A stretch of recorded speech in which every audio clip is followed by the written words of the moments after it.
You're just a cleaner. Stay in your place." The words cracked through the air like the snap of dry wood. Amaka didn't even glance back as she pushed past him, her heels clicking arrogantly on the marble floor of Gentech Holdings. But what she didn't know, he owned everything they stood on. Tunde adjusted the old blue overalls on his shoulders and bent slowly to pick up the paper cup she had knocked over. His hands were worn, the skin tough from years of work, not cleaning, but building. From the dusty floors of Lagos garages to silent boardroom tables in Dubai, he had built his empire brick by unseen brick. Now, he stood in disguise, a janitor among interns, to understand the culture of the company he planned to transform. And in the first 10 minutes, someone had already failed the test. He didn't speak, just watched. Amaka strutted toward the elevator, head high, eyes sharp. Her weave bounced with confidence as she tapped her ID badge and joined the line of young interns inside. She was smart, driven, and came from enough privilege to believe this world belonged to her. And maybe in some ways it did. But what she lacked, what so many lacked, was the ability to see people beyond uniforms and silence. Inside the elevator, people buzzed about the new CEO arriving soon. None knew his face, just his name. "Tunde Williams," someone said. "Have you seen his picture?" "No, he's private, but they say he's one of Nigeria's youngest billionaires." "Well, he won't be using this elevator," someone else joked. "Too many cleaners and unpaid interns in here." Tunde stood in the back, mop bucket beside him, invisible. He liked it that way. On the 12th floor, the CEO's office stood tall behind glass, untouched and waiting. But Tunde didn't go there. He had 3 more days of this undercover observation before revealing himself. For now he would scrub floors, collect trash, and study souls. Back in the hallway, he caught a moment no one else saw. A small boy, no older than 12, delivered water bottles from a local vendor. His clothes were faded, sandals too big for his feet. The security guard shoved him aside. "You can't come through here. You'll scratch the floor." The boy mumbled an apology and turned to leave. Tunde stopped mopping. He walked over quietly, handed the boy N2000 and whispered, "Go eat something warm." The boy blinked, stunned. "But why?" "Because you reminded me of someone." The boy smiled shyly. "Thank you, sir." Tunde smiled back. "And if anyone asks, say a cleaner gave it to you." He turned and kept mopping. The cafeteria was loud and divided. Interns in one corner, junior staff in another. The cleaners, 3 of them, sat outside under the heat of the afternoon sun, eating quietly. Tunde joined them, unpacking his modest lunch. Beans and fried plantain wrapped. In brown paper, the smell brought memories. His mother cooking with firewood, the taste of struggle and survival. One of the older cleaners, Mama Chidi, smiled at him. "You're new here." "Yes, Ma. You don't talk much. Some things are better listened to." She nodded, impressed. "Wise words from a cleaner. The young ones inside, they talk too much, always shouting who they know, what school they went to." Tunde chuckled. "That's why I'm outside." She unwrapped her own lunch, jollof rice, fish head on the side. "Eat well. The food you eat tells your story." Later that afternoon, Amaka saw him again. This time he was dusting the glass walls of the executive boardroom. She frowned and walked up to him. "Careful," she said, arms crossed. "That glass costs more than your entire salary." He paused, then kept wiping, slow and deliberate. "Do you even know what company this is?" she added, smirking. "Or are you just happy to be near air conditioning?" He turned to face her fully, for the first time. Calm eyes, steady, a slight smile. "I know exactly what this company is." She squinted, confused by his tone. "But maybe," he added softly, "you don't." And with that, He walked away. As evening approached, Tunde sat alone on the building's rooftop. The sun dipped low over the skyline. Below, interns laughed. Cleaners swept, guards paced. The whole company buzzed in layers of pride, ambition, and quiet cruelty. He pulled out a small notebook. Page 1. Amaka, arrogant, talks down, quick to judge. Page 2. Mama Chidi, kind, wise, listen. Page 3. Young boy, hungry but respectful, help him. He flipped to the last page. A sticky note was folded inside. It was from his late father, given to him the day he launched his first company. Never trust a title. Watch how they treat the cleaner. Tunde folded it back, closed the book, and smiled. Tomorrow he'd clean the executive floor, and by the end of the week, they'd all know exactly who he was. The morning air inside Gentech was cooler than usual, but the hallway talk was hot. Everyone was buzzing about the CEO's arrival, wondering if today would be the day. The boardroom had been polished, flowers, delivered, and coffee stations reset 5 times before 9 a.m. Tunde arrived before sunrise. His mop whispered across the lobby floor as he listened. Not to footsteps, but to attitudes. Every voice told a story. "Ugh, that same cleaner again," muttered a junior staffer as she tiptoed past his wet floor. "Can't they send someone younger?" Another voice. "I swear, these cleaners act like they own the building. He looked me in the eye yesterday, can you imagine?" Tunde said nothing. He was becoming fluent in arrogance.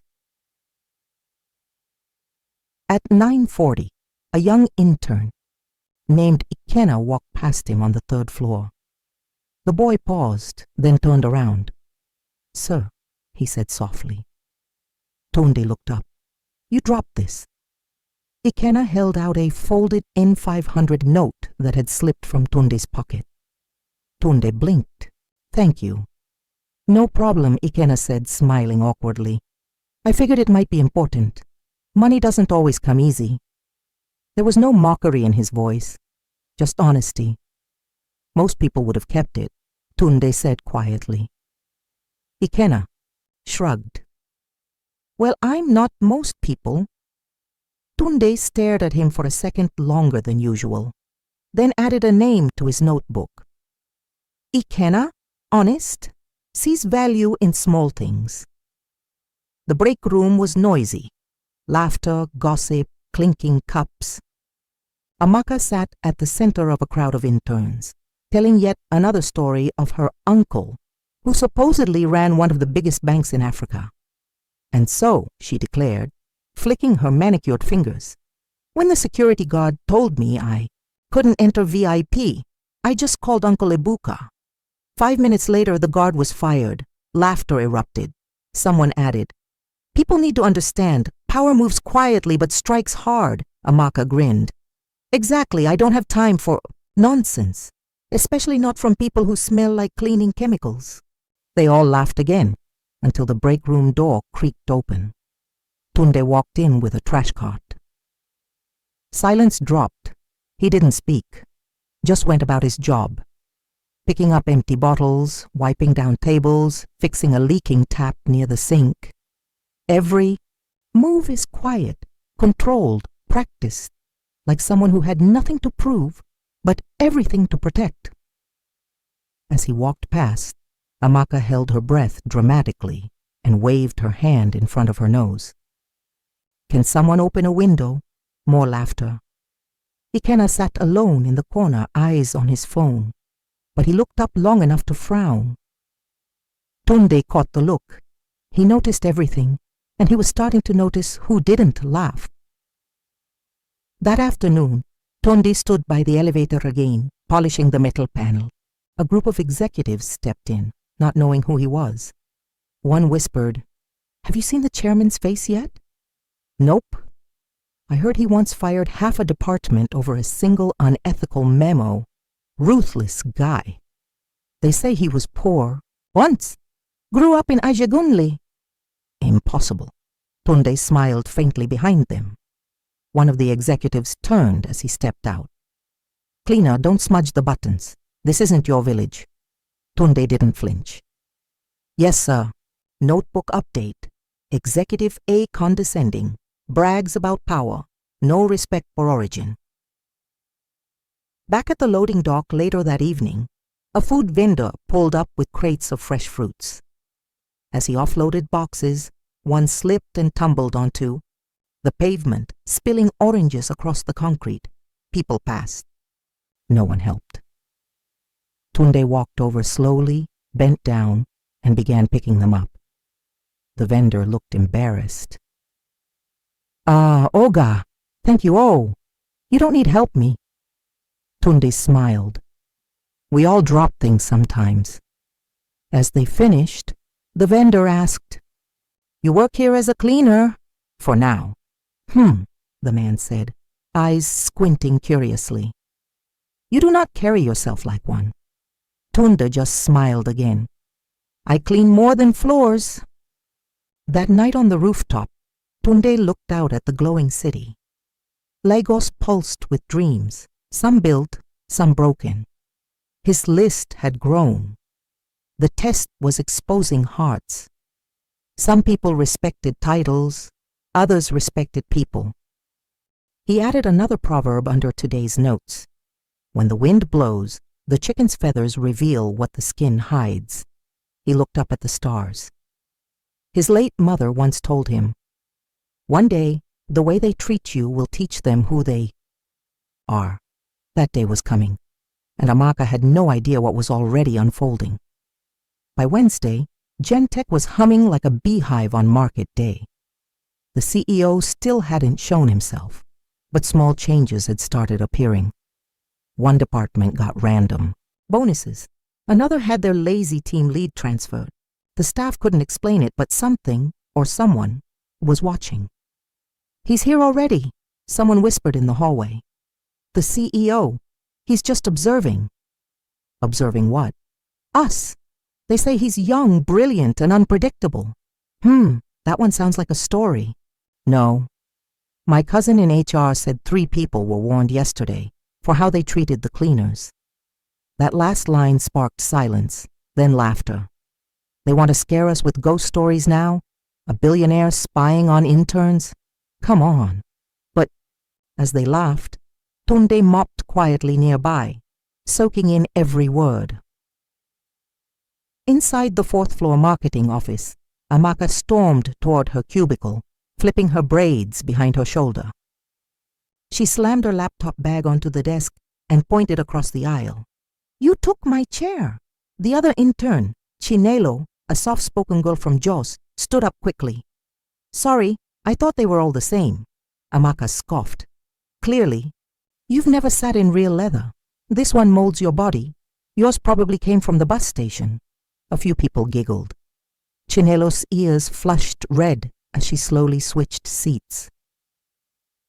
Tunde walked by the glass wall and saw the whole scene unfold.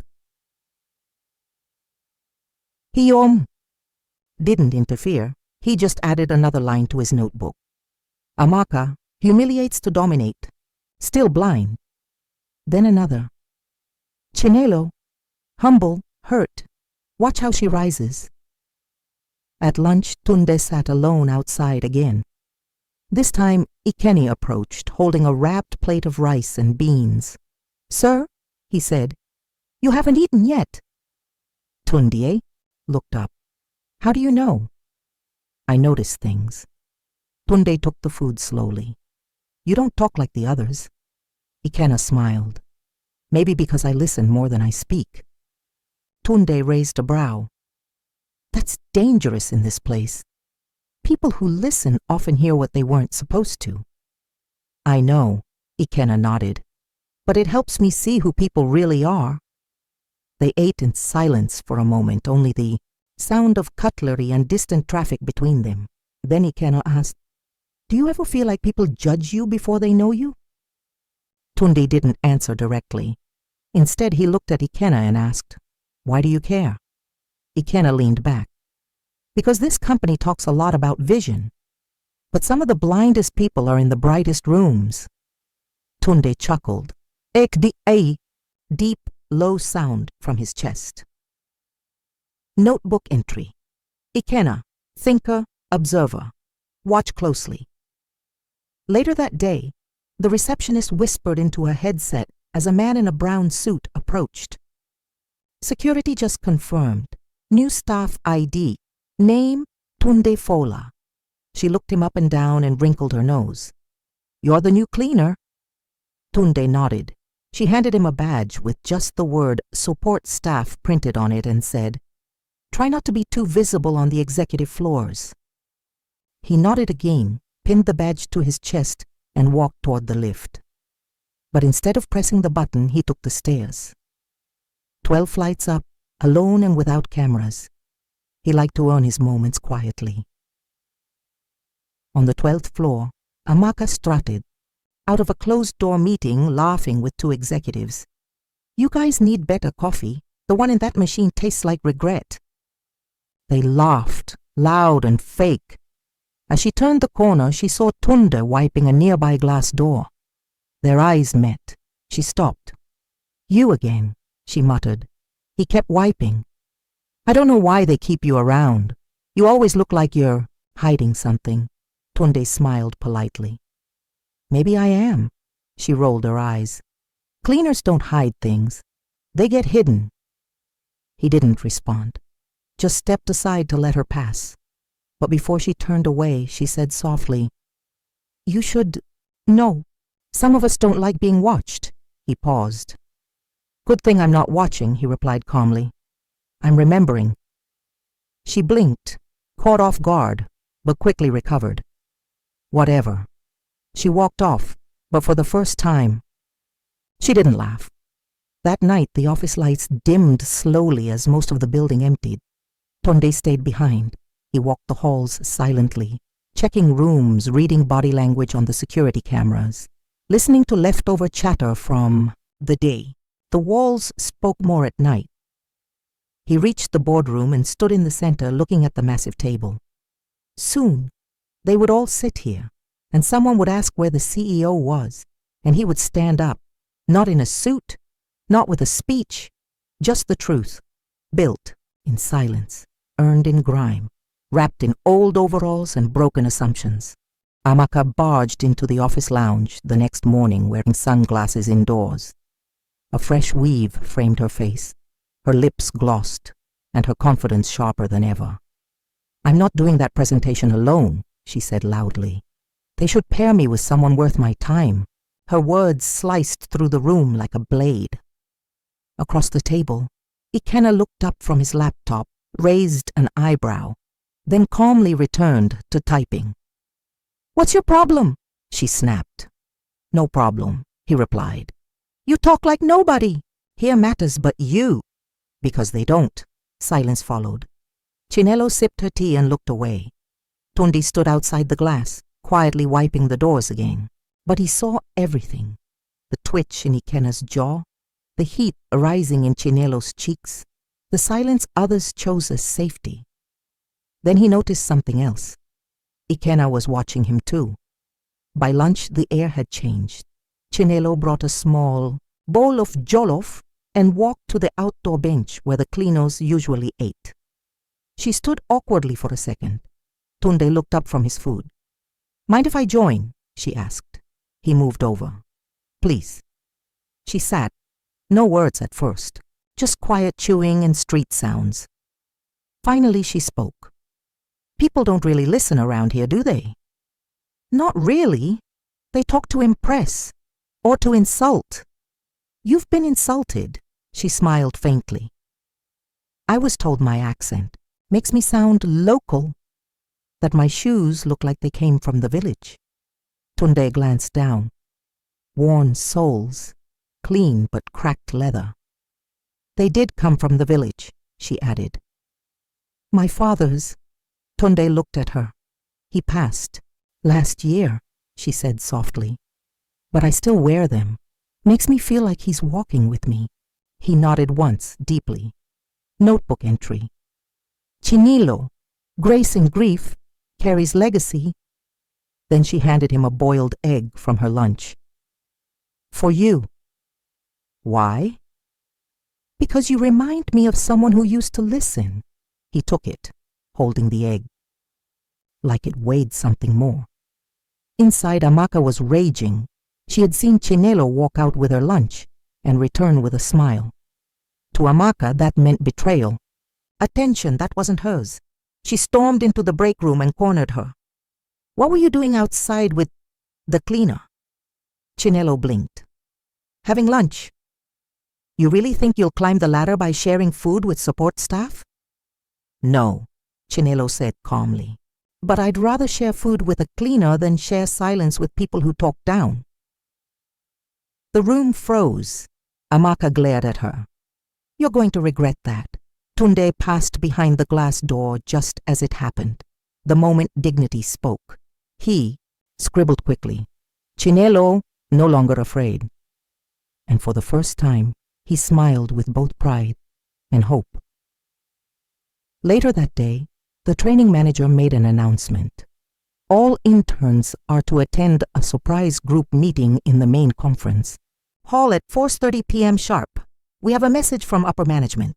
Amaka grinned. Finally? Maybe I'll meet the CEO face to face. Maybe he'll see I'm the only one worth promoting. But Ikenna muttered under his breath. Maybe he already has. The conference room buzzed with confusion and excitement. About 30 interns and 10 junior staffers filled the chairs, whispering guesses. Tunde stood at the back in his blue overalls, wiping down a table nobody asked him to clean. He was always just there. A woman from HR walked in. Everyone quiet, please. She cleared her throat. A message from Mr. Tunde Williams himself, founder and majority shareholder of Gentech Holdings. Heads snapped up. Phones were lifted. No, he's not appearing today, she added quickly. But he wanted this message delivered personally. She pulled out a note and began reading. To those who work loud and lead no one, and to those who serve quietly and uplift many, I see you. Every act of respect or arrogance has been noted. Promotions won't be based on volume, but on value. Silence.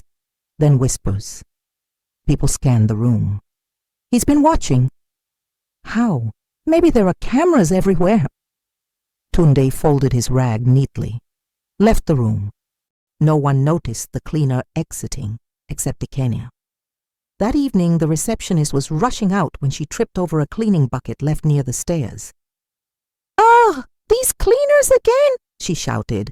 Tunde appeared and helped her up silently. She yanked her wrist free. Don't touch me. You people should know your limits. He stepped back calmly. Notebook. Receptionist. No lesson learned. Night fell. Tunde sat on the rooftop again, wind pushing against his overalls. He pulled out the notebook. The list now spanned multiple pages, but he flipped past them to the first page, Amaka's name, still at the top. He underlined it once. Then I turned to the last page and wrote something new. Chinelo. Invite for full-time role. The pen paused, then added another line. Ikenna. Consider mentorship. He closed the book. Tomorrow would bring questions, but soon it would bring consequences. A single cup of coffee. Spilled right at the entrance to the executive conference wing. Dark liquids seeped into the white tiles like ink into paper. No comb, no cleaner in sight. Just a silent mess waiting to see what people would do. Tunde stood around the corner, invisible in plain sight, mop in hand, but unmoving. The test had begun. At 8:32 a.m., a junior manager walked by. She saw the key, mess, sighed loudly and stepped over it like stepping around poverty. At 8:37, Chinelo arrived. She paused, looked around, pulled out tissues from her bag, and began dabbing the spill with her bare hands. She didn't even know anyone was watching. Notebook. Entry. Chinelo, instinctively helpful, still leading silently. At 8:43, 2 male interns came laughing through the hallway. One of them pointed at the mess and said, "Must be that old cleaner again. Useless people." They walked on. Tunde didn't blink. At 8:49, Amaka came. She stopped, looked down, and kicked the empty coffee cup into the wall. Ugh! Who leaves this here? Do they want someone to slip and sue this whole company? She marched off. Notebook. Amaka, still kicking what she should be cleaning. At 9:01, Ikenna arrived. He paused, stared at the mess, then walked back to the lounge and returned with a mop bucket. Tunde smiled as he stepped forward. I was watching, he said quietly. Ikenna blinked. Sir, I didn't mean to take your job. You didn't take my job, Tunde said. You showed your character. He handed Ikenna a clean cloth. Let's do it together. They cleaned the mess side by side without words. Later that day, the HR department released another email. All interns will receive individual evaluations next week, based not only on performance, but on observed attitude, humility, and workplace ethics. Our founder believes leadership starts in the smallest choices. Be advised, the founder may be closer than you think. The office went quiet. Closer than you think? Amaka repeated with a laugh. What is this? Some kind of prank? Chinelo didn't respond. Ikenna simply smirked. Tunde passed behind them with his cleaning cart. Silent, calm, constant. During a scheduled break, Amaka cornered Chinelo again. Did you say something to HR? She hissed. What? Don't act innocent. That email sounded like it was targeting me. Chinelo didn't flinch. Maybe it's not always about you. Amaka leaned in. You're a quiet little thing, but I see you now, climbing over people with sad stories and fake kindness. Chinelo stood straighter. Kindness isn't fake just because you don't understand it. Amaka scoffed. You think someone's watching? Then let them see. I'm not here to be nice. I'm here to win. Tunde passed behind her at that exact moment. Then I hope you understand, he said gently. Not everyone wins the way they think. She turned to glare. Stay out of it, cleaner. You've been following me. He met her eyes. I'm not following you. I'm watching who follows the truth. Amaka blinked. Silence. Chinelo picked up her files and walked away. That evening, the security guard who once shoved the young water delivery boy was caught on CCTV yelling it. Another vendor. Tunde watched the footage personally. The next morning, that guard was transferred. No one understood why, but Ikenna did. During the afternoon, a delivery man walked into the lobby. He looked lost. Most people ignored him. Tunde approached. You need help? I have flowers. Someone ordered them for Chinelo Adebayo. Tunde smiled. She's upstairs. I'll take it. He walked up with the bouquet, yellow roses and baby's breath, then left them quietly on Chinelo's desk. No name attached, just a note that read, Your kindness didn't go unnoticed. Chinelo saw it, froze, looked around and smiled. Tunde passed by the glass. She didn't see him, but he saw her pause, close her eyes, and whisper a silent thank you to no one. Notebook, small acts, big echoes. That night on the rooftop, Tunde opened his notebook to a fresh page. He began drafting a list titled Final Invitations, Project Renewal Team. He wrote 3 names, Ikenna, Chinelo, Mama Chidi. Then he paused, next to Amaka's name. He drew a line, not a check mark, not a cross, just a line, uncertain, still watching, but almost done. The next morning, something subtle had shifted in the building. People still laughed, still strutted, still performed, but their eyes flicked around, corners. Their voices lowered when cleaners passed. The air was tense, not from chaos, but from uncertainty. Have you noticed the cameras? Someone whispered in the lounge. What about them? I think we're being watched, and not by security. By who? No one knows. But he's been quiet. Too quiet. The conversation trailed off as Tunde entered with his mop bucket. Eyes followed him, but no one said anything. The cleaner had become something else, an object of discomfort, of questions without answers. And still, he smiled. At 10:15 a.m., Amaka's voice echoed through the hallway again. "No," I said. "Almond." "Milk! Almonds!" The delivery boy, barely 16, stood frozen holding a small paper cup. "You think I drink what you drink?" she hissed. "Take this back and tell your boss not to send village products to a corporate office." She turned sharply and knocked the cup from his hand. It spilled across the tiles and splashed on her shoes. "Are you blind?" The boy flinched. A few interns watched silently, pretending not to see, but Ikenna stepped forward. "That's enough." Amaka spun toward him. "You want to defend a delivery boy now?" "No! I want to remind you that power means nothing if it humiliates the powerless." She laughed bitterly. "You think this is about power?" Tunde approached from the far side of the hall, calm, hands behind his back.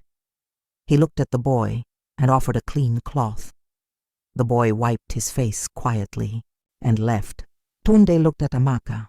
"You spill what you fear. What's that supposed to mean?" He didn't answer. But in his notebook he wrote clearly, slowly, with no hesitation. "Amaka, unfit to lead, still ruled by ego." At lunch, Chinelo found Ikenna alone under the awning near the back garden. She handed him a piece of plantain wrapped in foil. "Looks like you needed something warm," she said. He took it gratefully. "Thanks. I saw what you did. Standing up like that." Ikenna shrugged. "Didn't feel brave, just right. That's what real bravery feels like." He looked at her, surprised. "You've changed," he said. She smiled. "Maybe I just stopped hiding." They ate together in silence. Tunde watched from afar, unseen. His list, now complete, held names that would shape the next era of Gentech. That afternoon, a company-wide email was sent from an anonymous source. "Most suspected HR notice. Final evaluation day has been moved forward to this Friday. All interns and junior staff will report to the executive boardroom at 3 p.m. for announcements regarding full-time offers, promotions, and probation decisions. This meeting will be attended by the founder himself."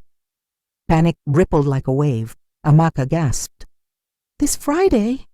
Ikenna leaned back. "Looks like the end game is here." "I've barely had time to shine," she snapped. "No one's seen my real skills." "Maybe," Chinelo said from behind her. "They've seen enough." Amaka turned, eyes narrowed.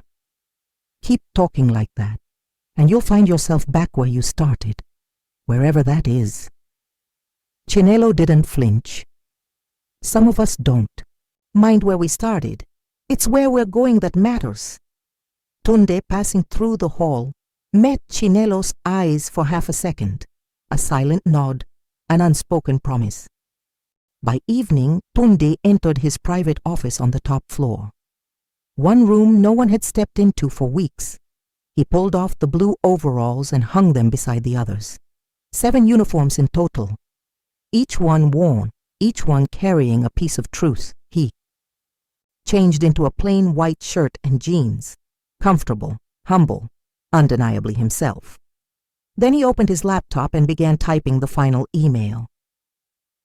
Subject: Friday, reveal day. Recipients: Executive Board, HR, all department heads. Prepare the boardroom. No suits, no filters. The ones who judged will now be judged. The ones who watched quietly will be seen. It's time they meet who's really been cleaning up their mess. TW. Back in the building lobby, a new cleaner arrived, hired just for temporary work. She looked confused, trying to find her way. No one helped, except for Mama Chidi, the oldest. Cleaner in the company, she walked over, adjusted the girl's apron, and handed her a pack of tissues.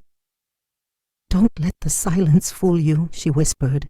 Even shadows can speak. The girl blinked, then nodded, and Tunde, watching from the mezzanine, wrote his final note for the day. Legacy isn't spoken, it's shown. Thursday began with a silence thicker than usual. The usual keyboard clatter had dulled.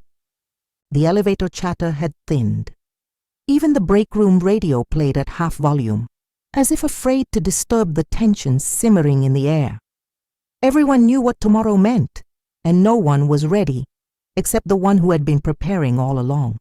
Tunde walked slowly through the 4th floor, not with a mop today, but with a clipboard and cleaning gloves tucked into his back pocket. People watched him differently now. They didn't laugh. They didn't bark. They moved out of his way, uncertain but respectful. The power of a mystery is in how long it can hold a room hostage, and Tunde had held it long enough. In the staff lounge, Chinelo sat alone, polishing her worn shoes. Mama Chidi walked over with a warm sachet of rice and beans. Eat, she said simply. Chinelo smiled. You don't have to. I do, Mama Chidi replied, because tomorrow everything changes, and you'll need strength. Chinelo blinked. You know what's coming. I've seen enough to know when winds are about to change. She lowered her voice. I knew it the day that man walked in wearing overalls with hands too clean to be a cleaner. Chinelo's eyes widened. You mean? Mama Chidi nodded. But don't say it. Let them find out the way truth always arrives without apology. They shared the meal in silence, but their hearts were full of thunder. Elsewhere, Amaka rehearsed her lines in front of the executive floor mirror. I'm passionate about innovation. I bring confidence and vision to any role. I'm not afraid. To lead from the front, she turned slightly, practiced her smile, then stormed into HR's office without knocking. I demand to know what tomorrow's evaluation is based on, she said firmly. The HR manager looked up slowly. It's based on what we've all seen and what you've shown. Amaka crossed her arms. Well, then you've clearly missed the best parts of me. Maybe, the woman said. You've hidden them too well. Amaka blinked. Then I walked out, furious, but for the first time, shaken. Ikenna sat in the garden court reviewing his notes when Tunde approached, casual and quiet. Are you always alone? Tunde asked. Not by choice, Ikenna said with a smirk. But most people only talk when they want something. Tunde sat beside him. And what do you want? To matter, Ikenna answered. Not for status, but to mean something where it counts. Tunde looked at him. You already do. Just not where they're looking yet. Ikenna tilted his head. You speak like someone who's already been where we're going. Tunde smiled faintly. Maybe I have. Then he pulled something from his back pocket, a folded photo, faded at the edges. A young boy, barefoot, cleaning a market stall while reading a tattered book.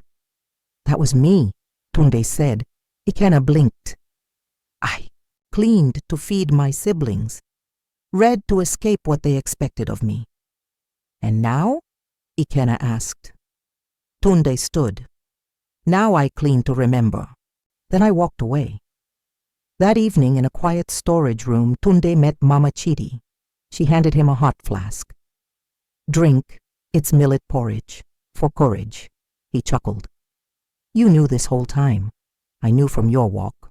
Not the rich walk, but the walk of someone who never forgot what it felt like to be stepped over. He took a sip. Warmth filled his chest. Why didn't you tell anyone? Because what you're doing is sacred. You're not just testing them, you're healing something. Tunde sat down beside her. Tomorrow, when I speak, some will hate me. She nodded. But more will thank you. Just maybe not right away. He exhaled deeply. Make it clean, she said, smiling. He nodded slowly. Always. Back at her desk, Amaka scrolled through her phone. and saw a new internal memo sent to all interns. Final reminder, tomorrow's evaluation begins at 3 p.m. sharp. A special message from the founder will be delivered in person. Note, you are not being evaluated on perfection, but on perception. How you made others feel will now determine how we feel about you. Amaka read it again, and for the first time, I didn't smile. She opened a drawer and saw a crumpled tissue from the coffee spill. Her hand paused. She closed the drawer quietly. Upstairs, Tunde stood at the window of the executive boardroom. The skyline of Lagos glowed under a hazy orange dusk. He held his notebook in one hand and a pen in the other. No more names to add, only one last line to write. Tomorrow, truth walks in wearing overalls. Then he shut the notebook for the final time and whispered softly into the air, "Let them see." Friday, the day had a strange kind of energy. Not the kind that buzzes, the kind that lingers, like clouds waiting to decide whether to rain or clear. By 10 a.m., the interns looked like models for a corporate fashion magazine, sleek, sharp, and overdressed. Perfumes fought for dominance in the halls. Everyone rehearsed their introductions, their jokes, their fake stories about working well in diverse teams. Amaka wore all white. It wasn't just a color, it was a statement.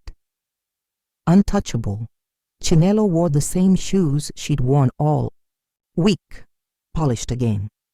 Her father's. Ikenna wore a plain blue shirt and black trousers, no labels, just clean, honest cloth.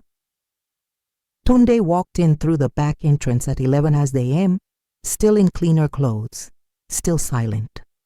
But today, different. He carried a brown leather bag. Inside it was no mop, only names and one folded truth. At 2:45 p.m., the boardroom filled. Rows of interns and junior staff filed in, adjusting their postures, straightening their papers, whispering guesses.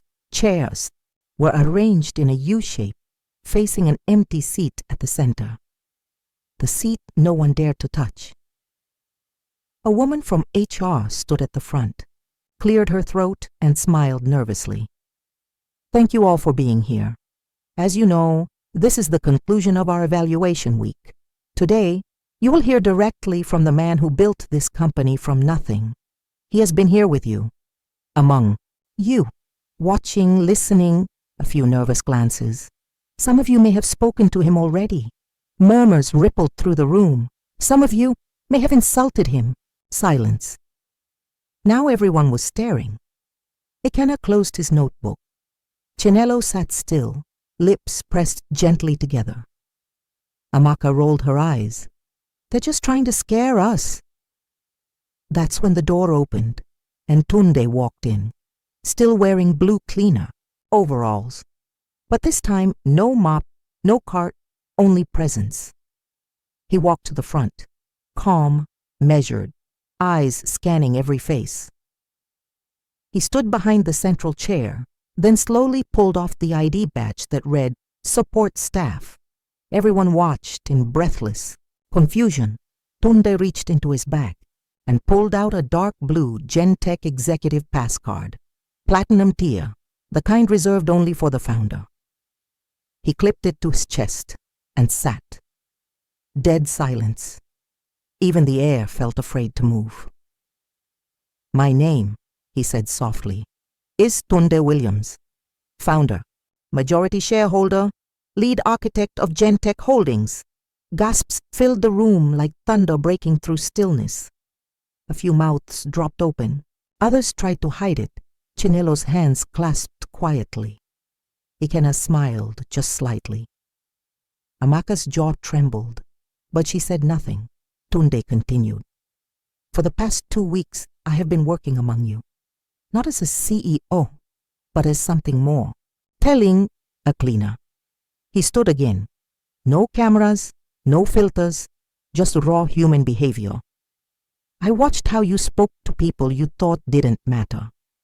I listened to the words you used, the tone you carried, the way you held your silence, or your pride." He turned slightly, Some lowered their eyes. Today is not about qualifications. It's not about how well you can pitch yourself on a slide deck. Today is about how well you treat people when you think no one is watching. Then he picked up a piece of paper. A few names have earned something far more valuable than applause. He read the first name. Chinelo Adebayo. Chinelo froze. He smiled. You've been offered a permanent position. Your humility, kindness, and strength under pressure were noticed by more than just me. Soft clasp broke out. She looked stunned, then bowed her head. Tunde continued. Ikena. Turojaye. Ikena blinked, then stood slowly. You will be joining our leadership mentorship program. Your courage, clarity, and quiet strengths will build futures. A louder applause now. Tunde read one more name. Mama Chidi. The back door opened. She walked in holding a tray of tea, smiling like she already knew. He grinned. She will be leading our new onboarding culture training because this company forgot how to honor the people who hold it together. Tears welled in her eyes as the room stood and applauded. Then the applause faded. Everyone turned to see what would happen next. Tunde set the paper down. And now? A lesson. He looked directly at Amaka. Some of you mocked, dismissed, humiliated. Her face flushed. She sat rigid, trying to form words. Tunde didn't call her name, but he didn't need to. When you lead with ego, you walk alone, even in crowded rooms. He turned to the rest. If you're here only to impress, you won't last. But if you're here to improve yourself, your surroundings, your people, then you belong here. He paused. This company was built by hands that cleaned before they created, don't forget that. Then he said, you are dismissed. The room stood slowly, some with heads high, others with eyes down. Amaka walked out last, alone. No one followed her this time. That night the rooftop was quiet again. Tunde stood with Ikena and Chinelo, looking out at the city. No cameras here, he said softly. No secrets either, Chinelo replied. Ikena looked at him. What happens next? Tunde smiled. We rebuilt with the right people this time. By Monday morning, Gen Tech didn't feel like the same company. The halls weren't quieter, but they were more careful. Doors that once slammed now closed gently. Conversations paused when support staff walked by. Smiles carried hesitation, not out of fear, but out of reflection. No one knew who might be watching, but everyone knew someone had been, and the memory of what Tunde had done, what he had exposed, wasn't fading, it was multiplying. In the break room, Amaka sat alone. No more crowd, no more followers. Just her, a phone she couldn't scroll, and a half-drunk cup of black coffee. She tapped the table anxiously. When Chinelo walked in, their eyes met. Chinelo gave a small nod, polite, civil, but not warm. Amaka hesitated. Do you think he'll forgive me? Chinelo didn't answer immediately. She stirred her tea and said, forgiveness isn't the problem. Amaka frowned. Then what is? Chinelo finally looked her in the eyes. Trust. You lost that, and that takes longer to rebuild. Then she walked out, leaving Amaka sitting with her silence. Upstairs, Tunde stood beside Ikena and Mama Chidi in a conference room overlooking the city. A small round table sat between them, covered with folders. This, Tunde said, is the new culture task force. Ikena blinked. We're starting already? Respect doesn't wait, Tunde replied. I want internal mentorships, anonymous review systems, and service-based evaluations launched within the month. Mama Chidi grinned. So now I get to grade the bosses? Tunde laughed. Exactly.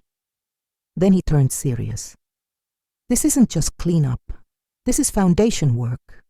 He looked at Ikena. You speak for the next generation. I need you to build. Bridges. Then to Mama Chidi. and I need you to remind them what they've forgotten." They both nodded. He handed Chinelo's file to Ikenna. "She's been offered a cross-department rotational role. I trust you'll mentor her too." Ikenna smiled. "Gladly." Meanwhile, on the 6th floor, Chinelo opened an email. "Welcome to the Gentech Emerging Leadership Rotation Program. You have been assigned to 3 departments over 6 months to help evaluate and enhance company culture. Your feedback will go directly to the founder's desk. Your shoes tell us where you came from. Your voice will help decide where we go." She reread the last line and wept quietly. Not because she was overwhelmed, but because for the first time, her story had been heard. That afternoon, Amaka requested a meeting with HR. They allowed her 10 minutes. "I understand I made mistakes," she said stiffly, "but I deserve a chance to explain." The HR manager, calm and clear-eyed, replied, "Miss Amaka, we're not asking for explanations. We're watching for change." "And how do I do that?" "Start by doing what you never did before. Listen." Amaka clenched her jaw. "This place made a joke out of me." "No," the woman said softly. "This place just showed you who you were when no one laughed." Amaka blinked and walked out slower than she entered. At sunset, Tunde visited the rooftop again. This time he brought a folded stool and sat near the edge, watching traffic weave across Lagos like restless veins. Chinelo joined him. She sat quietly for a while before speaking. "Do you ever regret it, hiding who you were?" "No," he said. "It gave me the truth." She nodded. "But it must have been lonely," she added. He looked at her. "Only at first. Then I realized the right people find you when you're silent long enough." They watched the skyline in silence. Then Chinelo said, "I thought justice would come with noise. But it came through presence." Tunde smiled. "You've already started learning." Back downstairs, Ikenna led his first mentorship group, 6 interns and 2 junior staff. He didn't use slides, he didn't open with rules, he just asked a question. "What would you do if the lowest person in the room was actually the most powerful?" Silence. Then someone said, "I'd treat them better." He nodded. "Then do that, every day, without knowing who's watching." By 8 p.m., most of the office was empty, but one email lit up every Gentech inbox. From Tunde Williams. Subject: final thought. "If you cleaned your own mess today, thank you. If you lifted someone instead of stepping over them, thank you. If you listened, even when it was easier to speak, thank you. You are who we build with." Monday rolled into Tuesday without fanfare. But something unspoken had begun to bloom. Across Gentech, something you couldn't measure with KPIs or quarterly reports. You had to feel it. Doors held open longer. "Thank you," said more often. Eyes that used to look through the janitors now made contact, and beneath it all, a quiet whisper moved through the office halls. "You never know who's watching." At 10 QAM, Ikenna stood before the Cultural Task Force, a small but diverse group of employees, interns, and supervisors. He slid a plain envelope across the table. "No names on this," he said. "Just act. You'll each receive a profile of one anonymous employee nominated for silent promotion." One intern raised a hand. "Silent promotion?" Ikenna nodded. "Not based on interviews, based on how they treat others. Observed, documented, verified by people who don't report to them." Another member asked, "What happens if they're selected?" "They'll receive more responsibility, mentorship access, and compensation, but no flashy title. It's about rewarding real character, not performance theater." The room sat in stunned silence, and then applause. Meanwhile, Amaka sat in the HR waiting room, not to complain, not to defend herself, just waiting. She watched an intern give up his seat for a receptionist. A cleaner asked if he wanted a snack, watching kindness pass through the building like a slow wave, and for once, She didn't feel like she was drowning in it. She felt thirsty for it. When her turn came, the HR lead smiled at her. "I'm not here to beg for a position," Amaka said quietly. "I'm here to ask, where do I begin again?" The woman looked surprised, but pleased. "You begin," she said, "by doing one thing every day that nobody thanks you for." Amaka nodded and walked out without saying a word. Elsewhere, Chinelo received her first rotation assignment, facilities and logistics. She was confused, but "I thought I'd be placed in marketing or PR." The coordinator smiled. "You'll be supervising support operations for 2 weeks. Janitors, messengers, drivers. It's a pilot program." Chinelo hesitated. "Why me?" Tunde's voice echoed from behind her. "Because they'll listen to you." She turned, startled. "Sir?" He stepped forward, holding a file. "Leadership doesn't start in luxury. It starts in dust, sweat, and second glances." Chinelo met his gaze. "I won't disappoint you. You already haven't." That afternoon, an envelope quietly slipped onto Chinelo's desk. Inside was a single slip of paper. "You were anonymously nominated by 5 staff members for your patience, humility, and consistent respect to every level of the company. Your new salary adjustment will reflect your true value. This is what invisible leadership looks like." She stared at it, then clutched it to her chest.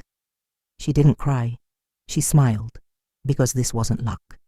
It was the slow reward of choosing dignity, even when no one clapped. At 4 p.m., Amaka wandered into the library nook on the 8th floor. It had always been there, but like most things beneath her before, she never noticed it. She picked up a book on emotional intelligence, read a page, then 2, then put it back, and sat in silence. No makeup fixes, no mirrors, just space. Space to unlearn. Later that evening, Tunde held a small meeting with only Mama Chidi and Ikeni in the old mail room that had once doubled as a break space for cleaners. He laid 3 objects on the table: a folded apron, a handwritten thank you letter from an intern, a plain white flower tied with a red thread. "These," Tunde said, "are going into our company museum." Ikenna blinked. "We have a museum." "We do now," he continued. "Not for awards, not for deals, for moments like these, where we remembered who we were and who we needed to become." Mama Chidi placed her hand on the flower. "This was from the boy you helped, wasn't it?" Tunde nodded.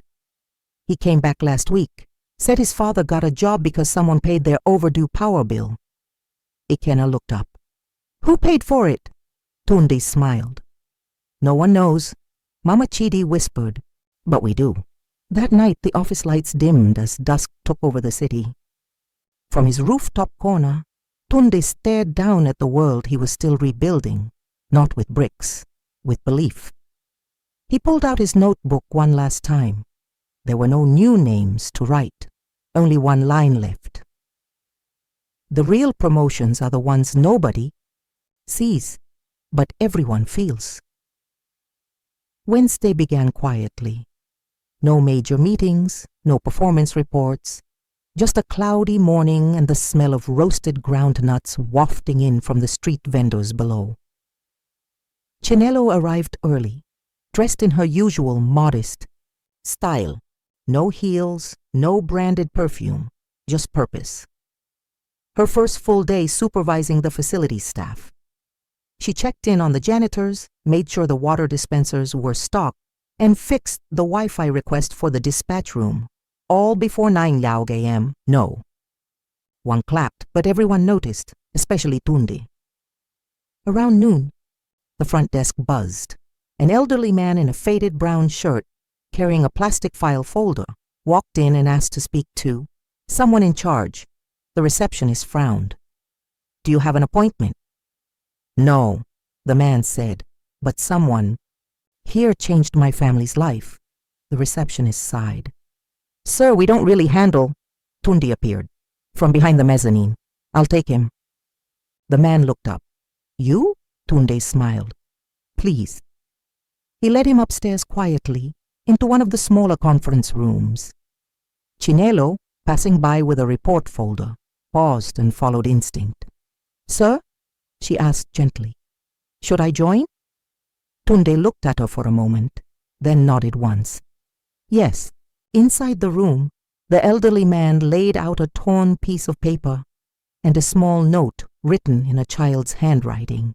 Thank you for helping my father. I don't know who you are, but I hope I can become like you one day. The man's voice cracked. This was written by my son. 3 weeks ago, someone paid our light bill. We never found out who. My boy said a cleaner gave him food once, and he thinks it was that same person. Chinelo sat still, eyes wide. The man continued. That small kindness brought everything back. Power, peace, dignity. I was going to lose my job because we couldn't keep our phones charged, and someone we never thanked, changed that. Tunde didn't speak right away. Then he placed a folded envelope on the table. Inside was the light bill receipt, paid in full. Signed, T.W. The man gasped. You... Tunde nodded. You didn't know me, the man whispered. I didn't need to, Tunde said. He stood. Your son reminded me of who I used to be. Outside the room, someone had overheard. Not just someone, Amaka. She'd been walking past when she saw Chinelo enter. Curiosity made her stop, but the story made her freeze. She didn't mean to cry, but the tears came anyway, because it hit her, not like shame, but like a loss.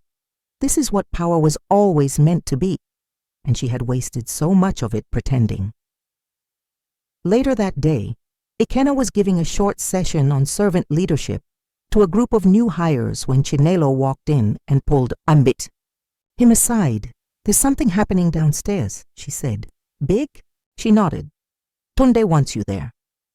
When they arrived, they found a small group gathered around the elderly man. He was sharing his story in front of support staff, HR reps, and a few stunned executives. I was invisible, he said, until someone invisible to you saw me. Tunde let him finish, then stepped forward. In this company, he said, we don't celebrate titles. We celebrate impact. He turned to Chinelo. You once shared food when no one was watching. That changed someone's dignity. Then to Ikenna. You stood between cruelty and silence. That changed someone's courage. Then to the crowd. And I wore overalls so I could see who would lead when leadership had no name. The room was silent. Then applause broke, slowly but steadily, building like thunder under a rain cloud. In the back of the room, Amaka stood, alone.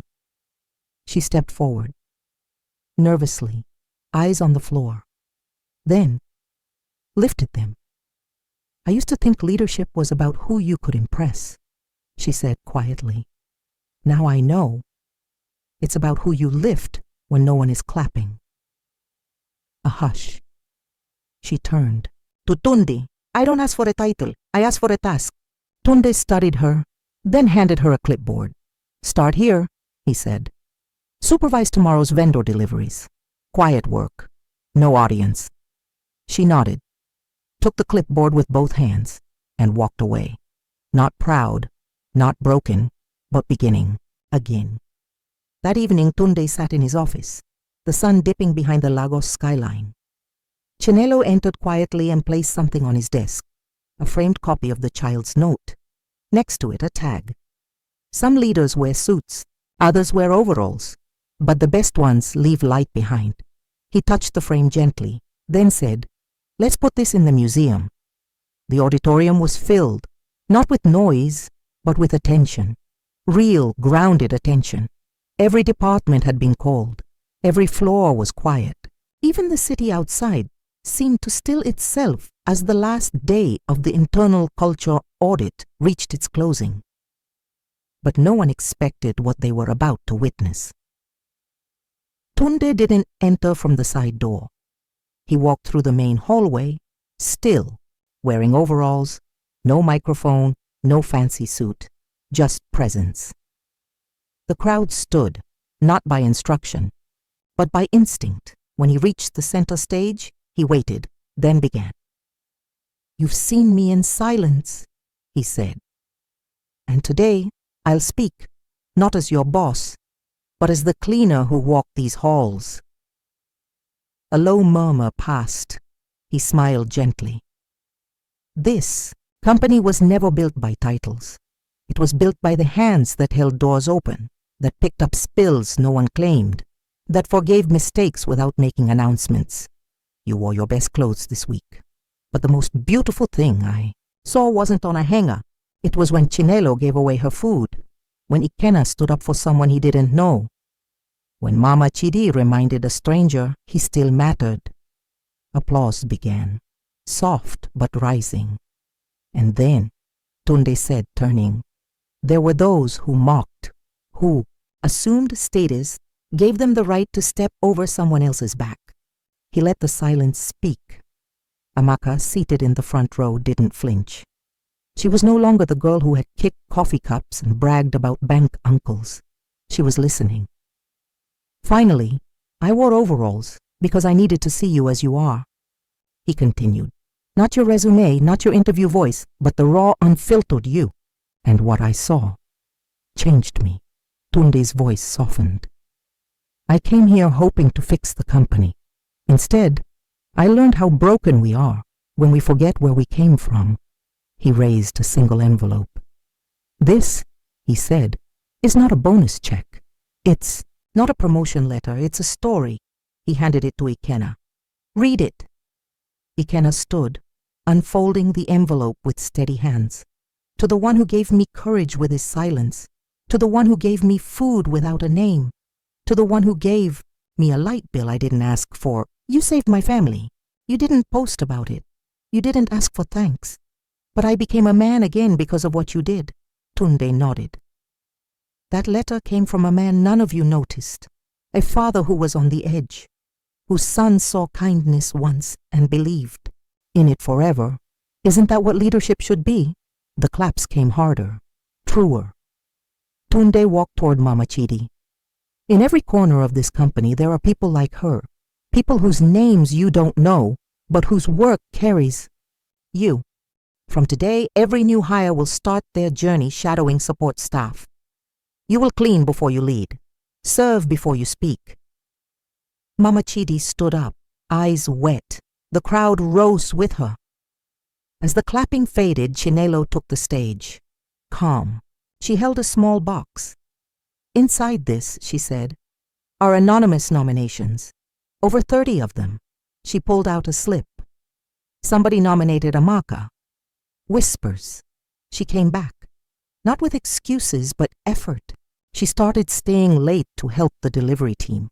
She apologized to every person she hurt. She gave up her desk for a new intern without being asked. The room went still. Amaka stood slowly. Chinelo handed her the slip. "You didn't earn this in the beginning, but you earned it back," Amaka whispered. "Thank you," Chinelo replied. "Don't thank me. Thank the mirror." Breakout circles formed in every department. Executives sat beside dispatch riders. Interns listened to janitors. "Who did you ignore?" "I ignored the tea lady. She knew I was sick before I did." "I ignored the man who fixed the AC. He worked overnight and left before sunrise."